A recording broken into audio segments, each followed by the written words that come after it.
सेहत सकीना इत्तू ने government medical college Anantnag का अचानक दौरा किया। सेहत खिदमात और इंफ्रास्ट्रक्चर का जायजा लिया। इनके साथ डिप्टी कमिश्नर अनंतनाग सैयद फखरुद्दीन हामिद और चीफ मेडिकल ऑफिसर अनंतनाग भी मौजूद रहे। दौरे के दौरान सकीना इत्तू ने खित्ते में सेहत के मेयार को बेहतर बनाने के लिए हुकूमत की अज़्म को उजागर किया। उन्होंने कहा कि अस्पतालों में मरीजों की निगहदाश्त के मेयार पर कोई समझौता नहीं किया जाएगा। हमारा मकसद हर शहरी को बेहतरीन तिब्बी सहूलियात फराहम करना है।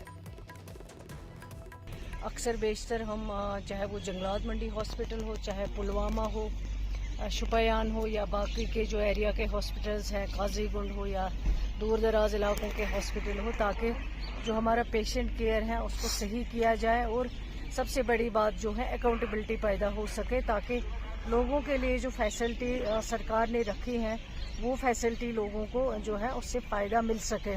जहाँ तक ये जो एडिशनल ब्लॉक का कंस्ट्रक्शन चल रहा है ये बहुत देर से पेंडिंग है और हमने कोशिश की है इन 2 महीनों में कि जितना जल्द हो सके ये हैंड ओवर हो जाए ताकि हम इसको यूज़ कर सकें।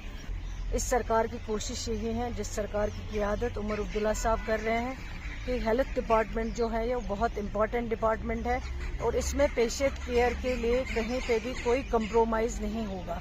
पेशेंट केयर में अगर कहाँ पे भी हमें कंप्रोमाइज़ दिखेगा उसमें हम जो है छोड़ नहीं सकते हैं, उसमें लापरवाही हम बर्दाश्त नहीं कर सकते।